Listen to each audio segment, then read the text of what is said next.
সমগ্ৰ অসম তথা ভাৰতলৈ গৌৰৱ কঢ়িয়াই আনিবলৈ সক্ষম হৈছে ৰঙিয়াৰ ফাতেমা কনভেন্ট ইংলিছ মিডিয়াম স্কুলৰ এগৰাকী ছাত্ৰী। মই কেমেৰা পাৰ্চন বিষয়সকলে অনুৰোধ জনাম, আচলতে ফাতেমা কনভেণ্টত 28গৰাকী ছাত্ৰ ছাত্ৰী যিসকলে 90%তকৈ অধিক নম্বৰ লাভ কৰিছে তেওঁলোকক বিশেষভাৱে সম্বৰ্ধনা জনোৱা হৈছে। তাৰ ভিতৰত প্ৰিয়াঞ্চি জালানে 99.6% লাভ কৰি সমগ্ৰ ভাৰততে 3 নম্বৰ স্থান আৰু লগতে উত্তৰ পূবৰ ভিতৰতে প্ৰথম স্থান দখল কৰিবলৈ সক্ষম হৈছে, যাৰ পৰিপ্ৰেক্ষিতত বিদ্যালয়খনৰ আজি কৰ্তৃপক্ষই ইয়াতে বিশেষভাৱে সম্বৰ্ধনা জনোৱা হৈছে। তেওঁলোকে পতাকা ফুটাই আনন্দ উল্লাস কৰিছে। আমাৰ সৈতে প্ৰিয়াংশী জালান আছে, তেওঁৰ পৰা পোনে জানিবলৈ বিচাৰিম কেনেকুৱা অনুভৱ কৰে। ভালে লাগিছে আমাক চবক। এইটো ৰিজাল্ট এক্সপেক্টেড নাছিলে, মই 95+ এক্সপেক্ট কৰিছিলোঁ, বাট এইটো মোৰ ভগৱানৰ আশীৰ্বাদ, টিচাৰ্ছৰ আশীৰ্বাদ, মোৰ পেৰেণ্টছৰ আশীৰ্বাদ, গোটেই স্কুলটোৰ আশীৰ্বাদৰ জৰিয়তে মই এইটো ৰিজাল্ট কৰিব পাৰিছোঁ। ইহঁতৰ ছাপৰ্টৰ বিনা মই এইটো আচিভ কৰিব নপাৰিলোঁ হয়। আই weed like to thank them. জীৱনৰ লক্ষ্য কি? এইবাৰ মই 11-12 ছায়েন্স লৈ পাছ কৰা আছে, তাৰপিছত চাম আৰু আগত কি কৰোঁ। তুমি ফ্ৰী টাইমত কি কৰিছা? ফ্ৰী টাইমত নভেল পঢ়িছিলোঁ মই, আৰু মুভিজ চিৰিজ চাইছিলোঁ, আৰু গান শুনাও ভাল পাইছিলোঁ। ইয়াৰ লগতে য়ুৱৰাজ তালুকদাৰ আছে 99.8% লাভ কৰি তেওঁ গৌৰৱ কৰি আনিছে, কেনেকুৱা অনুভৱ কৰিব?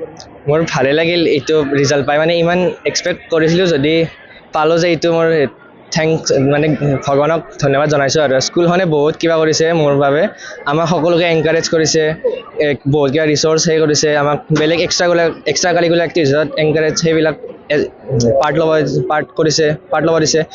দেন মোৰ ফেমিলিও বহুত হেল্প কৰিছে মোক। মই মানে ভাবাই নাছিলোঁ ইমান পাম বুলি, মানে এতিয়া স্কুলত টিচিঙৰ মই ইমান ভাল পাইছোঁ। আৰু স্কুলত যদি কনচেপ্টটো ক্লিয়াৰ নহ'লহেঁতেন তে মই ইমান নাপালোঁহেঁতেন। কি ভৱিষ্যতে কি হ'ব? মই মানে বৰ্তমান 11-12 পাছ কৰি কিনে ডক্টৰৰ লাইনত যাম বুলি ভাবিছোঁ। সেইটোৰ কাৰণে বৰ্তমান 11-12ৰ কাৰণে কনচেনট্ৰেট কৰিম। 28গৰাকী এনেধৰণৰ ছাত্ৰ ছাত্ৰী তেওঁলোকে বিদ্যালয়খনৰ ফালৰ পৰা মানপত্ৰ অসমীয়াৰ স্বাভিমান গামোচাৰ লগতে তেওঁলোকে ট্ৰফিৰে তেওঁলোকক সম্বৰ্ধনা জনোৱা হৈছে। আন এগৰাকী ছাত্ৰ আছে, কেনেকুৱা?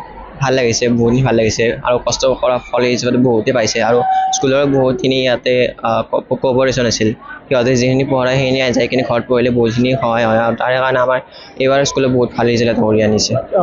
ভৱিষ্যতে কি হ'ব বিচাৰে? বৰ্তমানতো 11-12টো ছায়েন্স লৈ কিনে পাছ কৰিম বুলি ভাবিছোঁ, তাৰে ওপৰতে বৰ্তমান ধ্যান দি কিনে বাকী ফিউচাৰলৈকে যোনখিনি যেনেকৈ ভাল দিয়ে সেনেকৈ মিলাই নিম।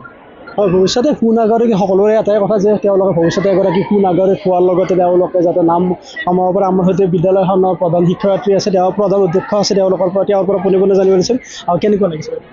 ইমান ভাল লাগিছে, আৰু মনটো ইমান কি কয় শব্দ নাওলে হা।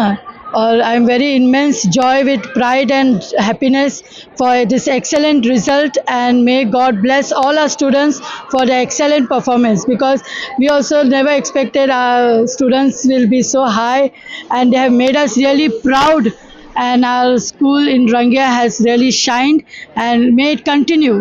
Our teachers will continue to give their best, and our students will receive their best, and we will do our best. So thank you.